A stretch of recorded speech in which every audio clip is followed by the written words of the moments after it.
আমাদের মূলত এটা মোর অফ এ সৌজন্য কার্টেসি ভিজিট আমাদের পার্টি অফিসে।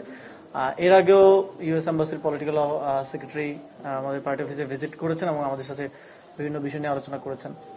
আজকে আমাদের বাংলাদেশের বর্তমান সাম্প্রতিক রাজনৈতিক পরিস্থিতি নিয়ে আলোচনা হয়েছে এবং আমাদের কিছু ইউএস এর সাথে বাংলাদেশের সম্পর্ক নিয়ে কিছু রিভিউ যেটা চলে আসছে, এই সম্পর্ক দীর্ঘদিনের রিভিউ হয়েছে এবং আমাদের যেই রিফর্ম ইনিশিয়েটিভ, যেটা আপনারা জানেন যে রিফর্ম নিয়ে এখন আমাদের দল সংসদে এবং সংসদের বাইরে আমরা কাজ করছি। যেই গণভোটে জনগণ যে রায় দিয়েছে সেটা বাস্তবায়নের জন্য একটা বেটার ডেমোক্রেটিক কান্ট্রি হিসেবে একটা নতুন বাংলাদেশ বিনির্মাণের জন্য আমরা কাজ করছি। আর সেই বিষয়ে খুব বিশদ আলোচনা হয়েছে ডেলিগেশনের সাথে এবং কিভাবে এই রিফর্ম ইনিশিয়েটিভকে দেশের জন্য আরো ভালোভাবে কাজে লাগানো যায় এবং ইমপ্লিমেন্ট করা যায়। এখন তো ইমপ্লিমেন্টেশন নিয়েই আসলে পুরো বিষয়টা চলতেছে এবং সরকার একটা সংবিধান সংশোধন কমিটিও করেছে যেখানে বিরোধী দল এবং আমরা অংশগ্রহণ করি নাই। তো সবকিছু মিলিয়ে এই বিষয়ে আলোচনা হয়েছে। এর বাইরে সবচেয়ে বেশি আলোচিত আপনারা জানেন যে ট্রেড এগ্রিমেন্ট, যেটা বাংলাদেশ ইউএসএ, সেটা নিয়েও কিছু আলোচনা হয়েছে এবং সর্বোপরি এনসিপির কার্যক্রমের বিষয়ে এনসিপি কিভাবে বাংলাদেশের রাজনীতিকে সামনের দিকে দেখছে, এনসিপির কি লেন্সে গ্লোবাল পলিটিক্সকে দেখছে, ইউএস এর সাথে সম্পর্ককে কিভাবে দেখছে, এই বিষয়ে তারা জানতে চেয়েছেন এবং আমরাও তাদের ভিউ টুয়ার্ডস বাংলাদেশ কিরকম এই বিষয়ে কিছু ভিউজ আমরা এক্সচেঞ্জ করেছি। মোটামুটি এই বিষয়গুলো নিয়ে আলোচনা হয়েছে এবং উভয় পক্ষই সামনের দিনগুলোতে বাংলাদেশের প্রসপারিটির জন্য বাংলাদেশ এবং ইউএস এর সাথে ইউএস এর মধ্যে একটা বেটার ডিপ্লোম্যাটিক রিলেশনের বিষয় এবং বাংলাদেশকে বা আমাদের দিক থেকে বিশেষ করে বাংলাদেশকে কিভাবে এই সাউথ এশিয়ার একটা strong economic and strong country হিসেবে গড়ে তোলা যায়, এ বিষয়ে আমাদের মধ্যে বিস্তারিত আলাপ আলোচনা হয়েছে এবং আমরা সামনের দিনেও আমাদের আজকে যারা ডেলিগেশন আসলেন ইউএস এম্বাসি সহ আরো বিভিন্ন দেশের যারা বাংলাদেশে এম্বাসি আছেন এবং যারা বাংলাদেশের প্রসপারিটি, বাংলাদেশের সাথে গুড রিলেশন তৈরি করতে চান এবং আমরা তাদের সাথে আমাদের এই সম্পর্ক সামনের দিনে আরো কিভাবে ভালো করা যায়, আরো কিভাবে মোর ইন্টারেক্টিভ করা যায়, সে বিষয়ে সামনের দিনে কাজ করে যাবো আর কি। আপনাদের কোনো প্রশ্ন থাকলে করতে পারেন। আমার একটা প্রশ্ন আছে। আমার নাম আহমেদ রেজা, আমি কাজ করি। আপনারা দুইটা বিষয় বলেছেন, একটা বিষয় হচ্ছে যে ট্রেড এগ্রিমেন্টের বিষয়ে, আর হচ্ছে যে জুলাই সনদ বাস্তবায়নে আপনাদের রূপরেখা।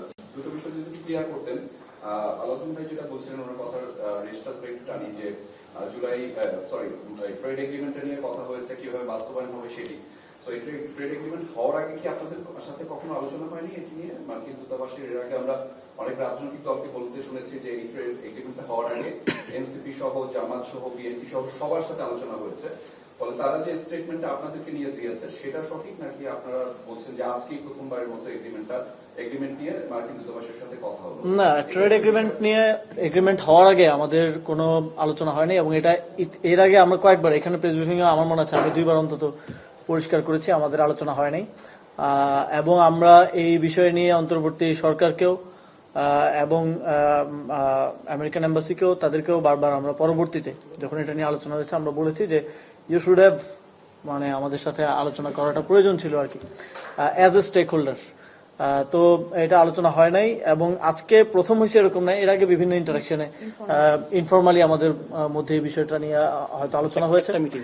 হ্যাঁ, এবং তাদের পলিটিক্যাল সেক্রেটারি এসেছিলেন আমাদের অফিসে এর আগে, তখন আমাদের মিটিং হয়েছে এবং আমাদের মধ্যে আমরা এটা নিয়ে একটু পড়াশোনা করার চেষ্টা করেছি, নিজের একটু আন্ডারস্ট্যান্ডিং করার চেষ্টা করেছি যে কোনটা বাংলাদেশের জন্য ভালো খারাপ বিস্তারিত। আমরা দেখছি যে অনেকেই টিভিতে টকশোতে বিভিন্ন জায়গায় হয়তো না পড়ে না বুঝেই অনেক ধরনের কমেন্ট করতেছেন, অনেক ধরনের প্রোপাগান্ডা হচ্ছে, অনেক ধরনের এটা নিয়ে সত্য মিথ্যা অনেক কিছু মার্কেটে আছে।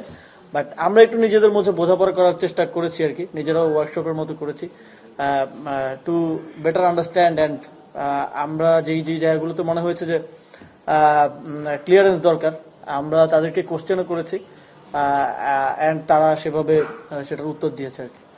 আর জুলাই সনদ বাস্তবায়নে কোন ধরনের সুপারিশ বা মতামত কি আপনারা তুলে ধরেছেন? এটার ক্ষেত্রে তো আমরা পার্টি হিসেবে আপনারা আমাদের অবস্থান জানেন, আমরা এটা নন নেগোসিয়েবল একটা জায়গায় আছি যে গণভোটের রায় বাস্তবায়নের বিষয়টা নিয়ে, এবং আমরা একই সাথে সংসদে এবং সংসদের বাইরে আমাদের কার্যক্রম পরিচালনা করছি, কর্মসূচি চলমান আছে। তো আমরা তাদেরকে জানিয়েছি যে এটার জন্য এই বিষয়টাকে তারা কিভাবে দেখেন, এবং তারা জানিয়েছেন যে তারা এই রিফর্ম ইনিশিয়েটিভটাকে সাপোর্ট করেন, it should be done, but দেশের ইন্টারনালি কিভাবে হবে কি হবে, পলিটিক্যাল পার্টি তারা এখানে কোনো পক্ষ নিতে আগ্রহী না as usual. But even trade এগ্রিমেন্টের ক্ষেত্রেও বা বেটার রিলেশনের ক্ষেত্রেও কিছু কিছু জায়গায় আপনারা জানেন যে ইউএস সহ বিভিন্ন দেশে বিভিন্ন ধরনের মতদর্শ থাকে, বোঝাপড়া থাকে।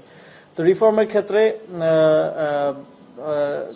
তারা স্ট্রংলি এটাকে সাপোর্ট করেন, এবং তারা এটার জন্য সরকার দল জামাতে ইসলামী এবং সবার সাথেই তারা এক ধরনের নেগোসিয়েশন এবং কথাবার্তার মধ্যে আছেন আর কি, এবং আমরা এই জন্য সাপোর্ট চেয়েছি।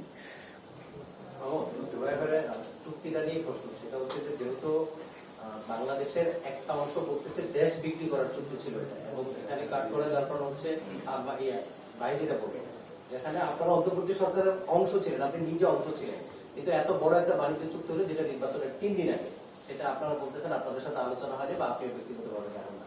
তাহলে এত বড় একটা চুক্তি হলো যেটা বলা হচ্ছে যে এই চুক্তিতে বাংলাদেশ লাভবান করতে হবে, এই প্রশ্ন পড়ে, কিন্তু এত বড় চুক্তি হলো যেখানে বলা হচ্ছে সব দলের সাথে আলোচনা করা হয়েছে, কিন্তু আপনারা এখন বা এর আগেও বলেছেন হয়নি।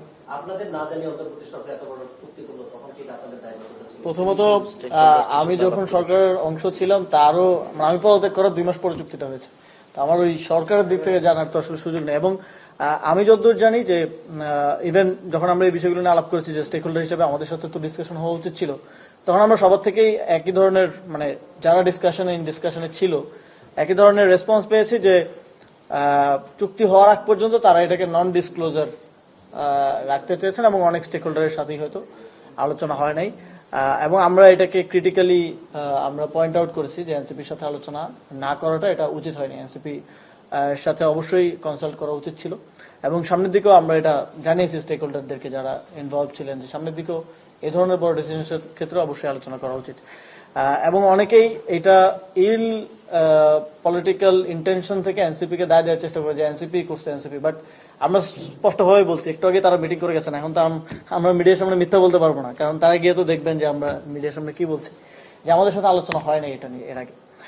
এবং আমার মনে হয় যে এই চুক্তি নিয়ে অনেক অ্যাওয়ারনেসের প্রয়োজন আছে আমাদের মধ্যে, এবং ইতিমধ্যে আমাদের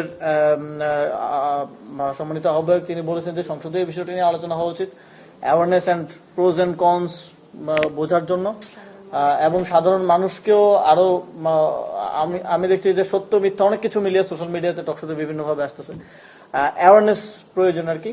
তো এটা ওনাদেরকে আমরা বলেছি যে এটা কমিউনিকেশনটা আরো বেটার ভাবে আপনাদেরও করা প্রয়োজন, ইউএস এম্বাসিরও করা প্রয়োজন, যাতে করে ভুল বোঝাবুঝি তৈরি না হয়।